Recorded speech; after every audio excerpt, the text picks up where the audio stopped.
புதுச்சேரி அரசு சார்பில் கதிர்காமம் அரசு மருத்துவமனையில் தேசிய இரத்த தான தன்னார்வலர்கள் விழாவில் ஜீவானந்தம் 90s குழுவினரின் சேவையை பாராட்டி முதலமைச்சர் விருதுகளை வழங்கினார். புதுச்சேரி ஜீவானந்தம் அரசு மேல்நிலை பள்ளியில் பயின்ற முன்னாள் மாணவர்கள் ஜீவானந்தம் 90s என்ற குழுவை உருவாக்கி மாதந்தோறும் பல்வேறு நலத்திட்ட உதவிகளை வழங்கி வருகின்றனர். அதில் அரசு பள்ளியில் படிக்கும் மாணவர்களுக்கு, தூய்மை பணியாளர்களுக்கு நலத்திட்ட உதவிகள் வழங்குதல், ஆதரவற்றோர் இல்லத்தில் நலத்திட்ட உதவிகள் வழங்குதல், சாலை தூய்மைப்படுத்தும் பணியில் ஈடுபடுதல், அன்னதானம் வழங்குதல், இரத்த தானம் வழங்குதல் என இதுபோன்ற பல்வேறு நலத்திட்ட உதவிகளையும் சமூகம் சார்ந்த சேவைகளையும் அயராது செய்து வருகின்றனர். இவர்களின் இந்த சுயநலமில்லாத அர்ப்பணிப்பு உணர்வை பாராட்டி புதுச்சேரி அரசு சார்பில் கதிர்காமம் அரசு மருத்துவமனை மற்றும் ஆராய்ச்சி மைய இரத்த வங்கி சார்பாக நடைபெற்ற தேசிய இரத்த தான தன்னார்வ விழாவில் ஜீவானந்தம் 90s குழுவிற்கு முதலமைச்சர் ரங்கசாமி விருதுகள் வழங்கி பாராட்டினார். மேலும் இந்திரா காந்தி அரசு மருத்துவமனை இயக்குனர் உதயசங்கர் ஜீவானந்தம் 90s குழுவிற்கு வாழ்த்துக்களை தெரிவித்தார். இந்த நிகழ்ச்சியில் ஜீவானந்தம் 90s முன்னாள் மாணவர் சங்கத்தின் உறுப்பினர்கள் கலந்து கொண்டனர்.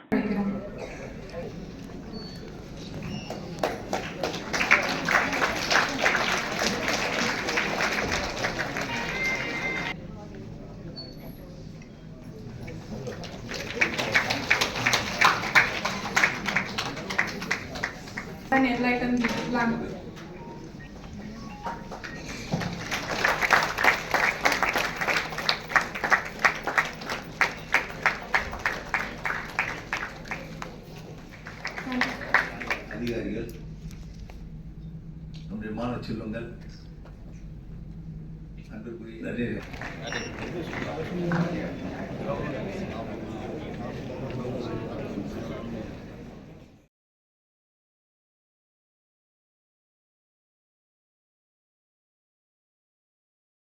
புதுச்சேரி முத்தியால்பேட்டை பகுதியை சேர்ந்த மீனவர்கள் மீன்பிடிக்க சென்றபோது இருவர் மாயமான நிலையில் ஒருவரை மீனவர்கள் கண்டுபிடித்து உயிருடன் மீட்டுள்ளனர்.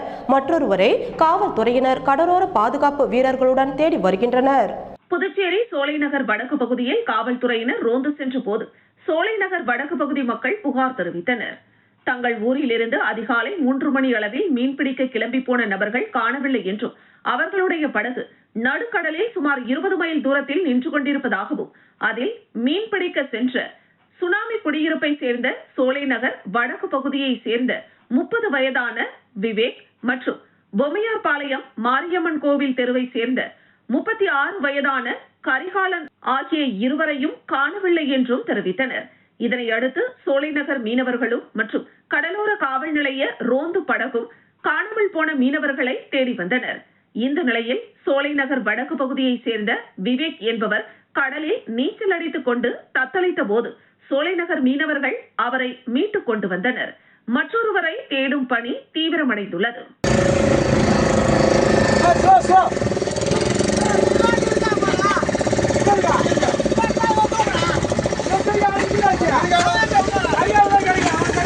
பேசுகிறோம். இன்றைக்கி அதிகாலையில் 3 மணி அளவில் தூண்டி தொழிலுக்காக 2 பேர் சுசுகி போட்டில் போனாங்க. சுசுகி போட்டில் போயிட்டு இருக்கும்போது ஆளுங்க தவறி விழுந்தாச்சு. அதில் ஒருத்தர் கிடச்சிட்டாரு, இன்னொருத்தர் கிடைக்கல. அவங்க விழுந்த இடம் சரியாக லைட் ஹவுஸுக்கு நேராக ஒரு 14 பாவம் இருக்கும். அந்த இடத்துல அதாவது நார்த்து பாயிண்ட்டு 11 53 515, ஈஸ்ட் பாயிண்ட்டு 079 54 818 அந்த பாயிண்டில் விழுந்திருக்காங்க. சரியாக லைட் ஹவுஸுக்கு நேராக 14 பாகத்தில் விழுந்திருக்காங்க. அதனால் யாராவது கரையோரத்தில் இருக்கிற அனைத்து மீனவர் அவங்களுக்கு இந்த தகவலை தெரிவிச்சுக்கிறோம். யாராவது தொழிலுக்கு சென்றாலோ மற்றபடி யாராவது பார்த்தாலோ தயவுசெய்து கடலோர காவல் படைக்கும் காவல்துறையினருக்கும் சோழநகர் வடக்கு பகுதிக்கு இந்த தகவலை தெரிவிக்குமாறு மிகவும் தாழ்மையோடு கேட்டுக்கிறோம். சோலைநகர் வடக்கு பகுதியிலிருந்து பேசுகிறோம். இன்னைக்கு அதிகாலையில் 3 மணி. புதுச்சேரி பொதுப்பணித்துறையில் பணி நீக்கம் செய்யப்பட்ட ஊழியர்கள் மீண்டும் பணி வழங்க கோரி கடலில் இறங்கி போராட்டத்தில் ஈடுபட்டனர். புதுச்சேரியில் 2015ஆம் ஆண்டு பொதுப்பணித்துறையில் 2642 பேர் பணிக்கு அமர்த்தப்பட்டனர். தேர்தல் நடத்தை விதிமுறை அமலில் இருக்கும் போது பணிக்கு அமர்த்தப்பட்டதால் தேர்தல் ஆணையத்தால் 2016ஆம் ஆண்டு 2642 பேரும் பணி நீக்கம் செய்யப்பட்டனர். இவர்கள் மீண்டும் பணி வழங்க வலியுறுத்தி பல கட்ட போராட்டங்கள் நடத்தி வருகின்றனர். ஆனால் கடந்த 8 ஆண்டுகளாக இவர்களுக்கு பணி வழங்கவில்லை. இந்த நிலையில் கடந்த பட்ஜெட் கூட்டத்தொடரில் பணி நீக்கம் செய்யப்பட்ட 2642 பேருக்கும் மீண்டும் பணி வழங்கப்படும் என்றும் அவர்களுக்கு மாதம் 10,000 ரூபாய் ஊதியம் வழங்கப்படும் என்றும் முதலமைச்சர் ரங்கசாமி அறிவித்திருந்தார். ஆனால் இதுவரை அந்த அறிவிப்பு செயல்படுத்தப்படவில்லை. இதனை கண்டித்தும் மீண்டும் பணி வழங்க வேண்டுமென வலியுறுத்தியும் ஊழியர்கள் சங்க தலைவர் தெய்வீகன் தலைமையில் 100க்கும் மேற்பட்ட ஊழியர்கள் இன்று கடலில் இறங்கி போராட்டத்தில் ஈடுபட்டனர். இதுகுறித்து தகவல் அறிந்து சம்பவ இடத்திற்கு வந்த காவல்துறையினர் கடலில் இறங்கி போராட்டம் நடத்திய ஊழியர்களிடம் பேச்சுவார்த்தை நடத்தினர். ஆனால் அவர்கள் ஏற்க மறுத்து கடலிலே தொடர்ந்து போராட்டத்தில் ஈடுபட்டதால் காவல்துறையினர் அவர்களை வலுக்கட்டாயமாக வெளியேற்றினர். இதனால் அங்கு சிறிது நேரம் பரபரப்பு நிலவியது.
ஆளுநர் உரை இல்லாமல் தமிழக சட்டமன்ற கூட்டம் நடைபெறும் என்ற தமிழக அரசின் தீர்மானத்தை தாம் வரவேற்பதாக முன்னாள் முதலமைச்சர் நாராயணசாமி தெரிவித்துள்ளார். புதுச்சேரியை ஆளும் பாஜக என்ஆர் காங்கிரஸ் அரசின் மக்கள் விரோத போக்கை புதுச்சேரி மாநிலம் முழுவதும் மக்களுக்கு எடுத்துக் கூறும் வகையில் புதுச்சேரி காங்கிரஸ் கட்சி சார்பில் நடைபயணம் தொடங்கப்பட்டுள்ளது. இந்த நடைபயணமானது இன்று முதல் வருகிற பிப்ரவரி 2ஆம் தேதி வரை புதுச்சேரியில் உள்ள 23 தொகுதிகளிலும் நடைபெற உள்ளது. அதன்படி முதற்கட்ட நடைபயணம் இன்று முத்தியால்பேட்டை தொகுதியில் தொடங்கியது. காங்கிரஸ் கட்சியின் முத்தியால்பேட்டை தொகுதியின் பொறுப்பாளர் ஈரம் ராஜேந்திரன் தலைமையில் பெருமாள் கோவில் வீதியிலிருந்து புறப்பட்ட நடைபயணத்தில் புதுச்சேரி மாநில பொறுப்பாளர் கிரிஷ் சோடங்கர், முன்னாள் முதலமைச்சர் நாராயணசாமி, காங்கிரஸ் மாநில தலைவரும் பாராளுமன்ற உறுப்பினருமான வைத்தியலிங்கம், காங்கிரஸ் சட்டமன்ற கட்சி தலைவர் வைத்தியநாதன், முன்னாள் அமைச்சர்கள், முன்னாள் சட்டமன்ற உறுப்பினர்கள் மற்றும் காங்கிரஸ் கட்சியின் அனைத்து பிரிவு நிர்வாகிகள் என 500க்கும் மேற்பட்டோர் கலந்து கொண்டனர். நடைபயணமானது முத்தியால்பேட்டை தொகுதி முழுவதும் 5 கிலோமீட்டர் தூரத்திற்கு சென்றது. இந்த நடைபயணத்தில் கலந்து கொண்ட காங்கிரஸ் தொண்டர்கள் புதுச்சேரி அரசுக்கு எதிரான கண்டன பதாகைகளை கையில் ஏந்திக் கொண்டும் ராகுல் காந்தி, பிரியங்கா காந்தி, சோனியா காந்தி ஆகியோரின் முகமூடியினை அணிந்து கொண்டும் புதுச்சேரி பாஜக என்ஆர் காங்கிரஸ் அரசை கண்டித்து கண்டன கோஷங்களை எழுப்பியவாறு சென்றனர். நடைபயணத்தின் போது செய்தியாளர்களை சந்தித்த முன்னாள் முதலமைச்சர் நாராயணசாமி, தமிழகத்தை ஆளுகின்ற திமுக அரசுக்கு நெருக்கடி கொடுக்க வேண்டும், சட்ட பிரச்சனையை உருவாக்க வேண்டும் என்ற நோக்கத்தில் தமிழக ஆளுநர் ரவி செயல்படுகிறார். எதிர்க்கட்சிகள் ஆளும் மாநிலங்களில் பிரதமர் நரேந்திர மோடி, அமித்ஷா போன்றவர்கள் உத்தரவின் பேரில் ஆளும் அரசுக்கு ஆளுநர்கள் தொல்லை கொடுக்கிறார்கள். இதற்கு முற்றுப்புள்ளி வைக்கும் காலம் வெகு விரைவில் உள்ளது என்றார். ஆளுநர் உரை இல்லாமல் சட்டமன்றம் நடத்தப்படும் என்று தமிழக முதலமைச்சர் ஸ்டாலின் தலைமையில் நிறைவேற்றப்பட்டுள்ள தீர்மானத்தை வரவேற்பதாக முன்னாள் முதலமைச்சர் நாராயணசாமி குறிப்பிட்டார்.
பணி நிரந்தரம் செய்ய வலியுறுத்தி 200க்கும் மேற்பட்ட ஒப்பந்த ஆசிரியர்கள் கல்வித்துறை வளாகத்தில் தொடர் போராட்டத்தை தொடங்கியுள்ளனர்.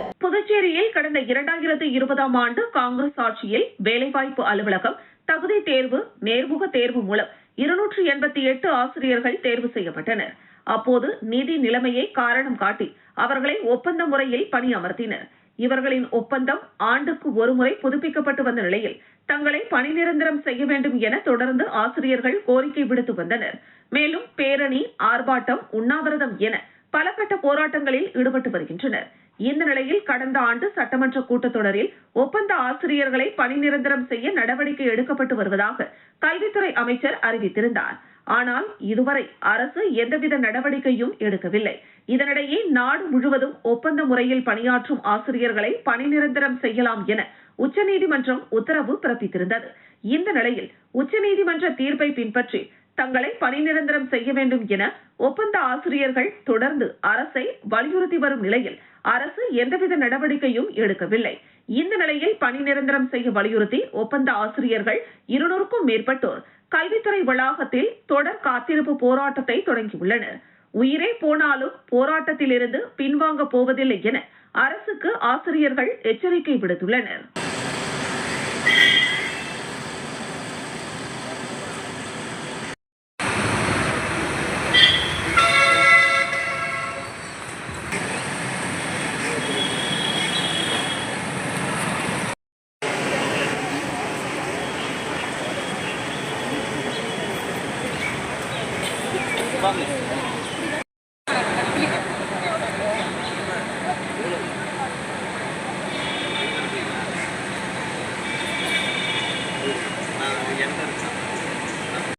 திருபுவனை ஏரி வரத்து வாய்க்கால் குறுக்கே ஜூமா மசூதி அருகில் பாலம் கட்டுமான பணிக்கான பூமி பூஜையை சட்டமன்ற உறுப்பினர் அங்காளன் தொடங்கி வைத்தார். புதுச்சேரி மாநிலம் திருபுவனை சட்டமன்ற தொகுதிக்குட்பட்ட திருபுவனை ஏரி வரத்து வாய்க்கால் குறுக்கே ஜூமா மசூதி அருகில் பாலம் கட்டுமான பணிக்காக பூமி பூஜை 32,42,000 ரூபாய் மதிப்பீட்டில் நடைபெற்றது.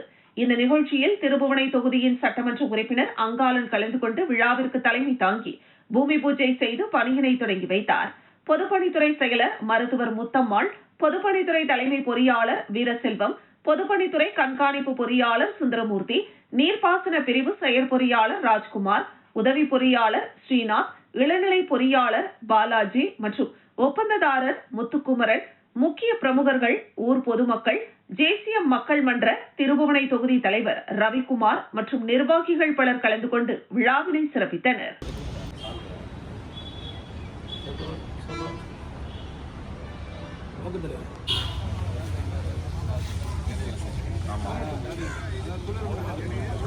போய் சொல்லிடுறோம்.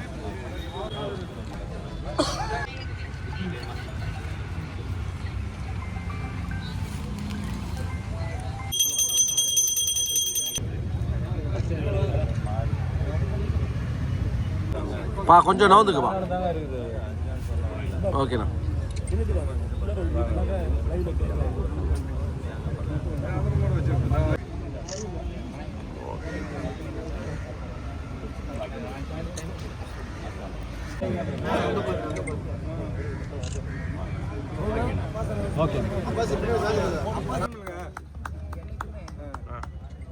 அப்படியே பாகூர் பாரதி அரசு மேல்நிலைப் பள்ளியில் மத்திய சாலை போக்குவரத்து பாதுகாப்பு விழிப்புணர்வு வாரத்தை முன்னிட்டு பள்ளி வளாகத்தில் விழா நடைபெற்றது. பாகூர் பாரதி அரசு மேல்நிலைப் பள்ளியில் மத்திய சாலை போக்குவரத்து பாதுகாப்பு விழிப்புணர்வு வாரத்தை முன்னிட்டு பள்ளி வளாகத்தில் பள்ளியின் துணை முதல்வர் சுதா தலைமையில் பள்ளி தலைமை ஆசிரியர் அமளி முன்னிலையில் விழா நடைபெற்றது. இந்த நிகழ்வில் ஆங்கில விரிவுரையாளர் சிவசுப்பிரமணியன் வரவேற்புரை வழங்கினார். கணித விரிவுரையாளர் மற்றும் நாட்டு நலப்பணி திட்ட ஒருங்கிணைப்பாளர் அகிலா நோக்கு உரை வழங்கினார்.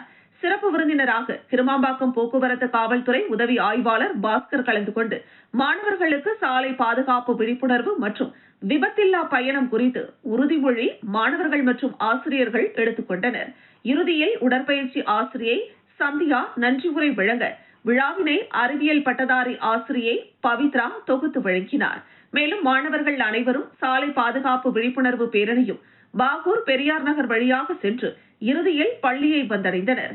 இந்த நிகழ்ச்சியினை பொருளாதார விரிவுரையாளர் யோகேஸ்வரி, ஆங்கில பட்டதாரி ஆசிரியை சாந்தி, சமூகவியல் பட்டதாரி ஆசிரியை சுதா, தமிழ் ஆசிரியர் கிருஷ்ணசாமி மற்றும் பள்ளியின் அனைத்து நிலை ஆசிரியர்கள் மற்றும் ஊழியர்கள் அனைவரும் இந்த விழாவினை சிறப்பாக ஏற்பாடு செய்திருந்தனர். வில்லியனூர் தட்டாஞ்சாவடி கிராமத்தில் ரூபாய் 56 லட்சம் செலவில் தார் சாலை அமைக்கும் பணியை எதிர்க்கட்சித் தலைவர் சிவா தொடங்கி வைத்தார். புதுச்சேரி மாநிலம் வில்லியனூர் சட்டமன்ற தொகுதி வி தட்டாஞ்சாவடி கிராமத்திற்குட்பட்ட காந்திநகர் பகுதியில் உள்ள குறுக்கு தெற்களுக்கு 35,93,299 ரூபாய் செலவில் தார் சாலை அமைக்கும் பணி மற்றும் ரங்கசாமி நகருக்கு 19,74,637 ரூபாய் செலவில் தார் சாலை அமைக்கும் பணி என மொத்தம் 55,67,936 ரூபாய் சட்டமன்ற உறுப்பினர் தொகுதி மேம்பாட்டு நிதியிலிருந்து ஒதுக்கீடு செய்யப்பட்டு வில்லியனூர் கொம்யூன் பஞ்சாயத்து மூலம் மேற்கொள்ளப்பட உள்ள பணிக்கான பூமி பூஜை நிகழ்ச்சி நடைபெற்றது. இந்த நிகழ்ச்சியில் தொகுதியின் சட்டமன்ற உறுப்பினரும் சட்டமன்ற எதிர்க்கட்சித் தலைவருமான சிவா கலந்து கொண்டு தார் சாலை அமைக்கும் பணியினை பூஜை செய்து தொடங்கி வைத்தார்.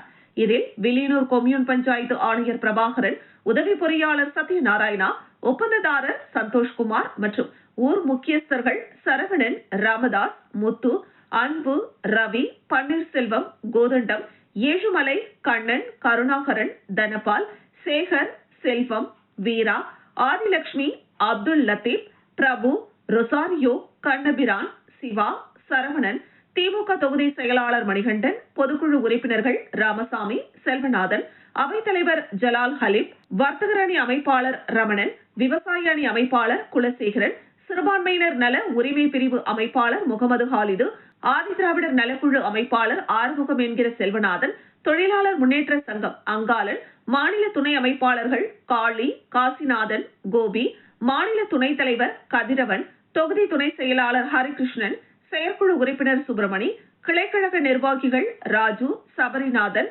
முரளி, ஜனார்தனன், சரவணன், ரஃபீக், கமால் பாஷா, முருகன், பாண்டியன், கார்த்திகேயன், ராஜேந்திரன், பாலமுருகன், கோவிந்தராஜ், ரவி, மணி, கலைமணி, ராமஜெயம், சோமு, சேகர், சிலம்பு, சார்புதீன், ஜெயபால் ராஜ், அரிசுகன் ஆகியோர் விழாவில் கலந்து கொண்டனர்.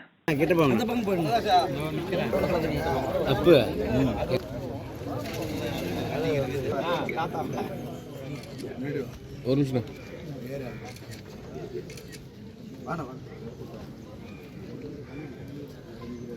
அப்போ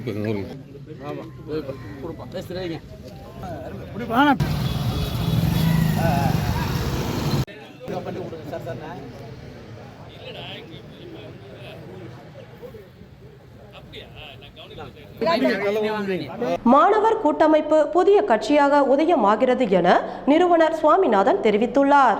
கடந்த 20 ஆண்டு காலமாக புதுச்சேரி யூனியன் பிரதேச மாணவர்கள் கூட்டமைப்பு என்கிற அமைப்பை நிறுவி மக்கள் பணி செய்த புதுச்சேரி யூனியன் பிரதேச மாணவர்கள் கூட்டமைப்பு நிறுவனர் சுவாமிநாதன் புதிதாக துவங்க இருக்கின்ற கட்சியின் நிர்வாகிகள் தேர்வுக்கான நேர்காணல் புதுச்சேரி கிழக்கு கடற்கரை சாலையில் உள்ள அலுவலகத்தில் கடந்த 4 நாட்களாக நடைபெற்று வருகிறது. இந்த நேர்காணலில் மக்கள் நீதி மய்யம் கட்சியை சார்ந்த நம்மவர் தொழிற்சங்க பேரவையின் மாநில துணை ஒருங்கிணைப்பாளர் பானுமதி ஆதரவாளர்களுடன் நிறுவன தலைவர் சுவாமிநாதன் முன்னிலையில் தன்னை இணைத்துக் கொண்டார். மேலும் பல்வேறு சமூக பணிகளில் ஈடுபட்டு வரும் சமூக ஆர்வலர் டேவிட் ஜோசப், புதுச்சேரி பாட்டாளி மக்கள் கட்சியில் செயல்பட்டு வந்த மண்டல நிர்வாகி மண்ணாடிப்பட்டு பகுதியைச் சேர்ந்த சிவக்குமார், புதுச்சேரி சட்ட பஞ்சாயத்து இயக்கத்தின் நிர்வாகியும் வழக்கறிஞருமான ஜெபின் லாசரஸ், சமூக ஆர்வலர் ரூபன் ஜார்ஜ், சட்டக்கல்லூரி மாணவி இவோன் கிறிஸ்டின், மனிதனை மனிதனாய் நேசிப்போம் அறக்கட்டளை ராஜேஷ், சமூக செயல்பாட்டாளர் தமிழ்ச்செல்வன், டேவிட், ஜானகிராமன் ஆகியோர் தலைமையில் 8 குழுவினர்களாக நிர்வாகிகள் தேர்வில் பங்கெடுத்தனர். இந்த நேர்காணல் மற்றும் பெயர் பட்டியலை சுவாமிநாதன் வெளியிடுவதாக கூறினார். நம்மளுடைய கட்சியுடைய பத்திரிகையாளர் சந்திப்பு நிகழ்வு நடத்தணும் மண்டபத்தில். அந்த அழைப்பு கொடுக்கணும். நம்மளுடைய கட்சி கொடி, நம்மளுடைய கொள்கை, அந்த கொள்கையெல்லாம் நான் இப்போ கூட சிலதான் இருக்கு. நான் படிக்க உருவாக்கி அந்த குழுவை வச்சு அடுத்த கட்டமாக நம்ம என்னென்ன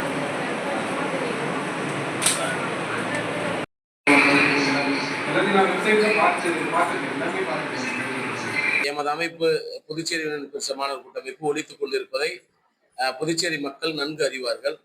இத்தகைய சூழ்நிலையில் அரசியல் பாதைகளை பணம் மட்டுமே தீர்மானிக்கும் என்ற நிலை புதுச்சேரி மாநிலத்தில் தொடர்ச்சியாக நீடித்து வருகிறது. கடந்த 5 ஆண்டு காலமாகவே புதுச்சேரி மாநிலத்தில் மக்களுக்கான ஒரு அரசியல் பாதையை உருவாக்க வேண்டும் என்ற எண்ணத்தோடு தொடர்ந்து பல்வேறு நிலைகளில் முயற்சி செய்து வந்தோம்.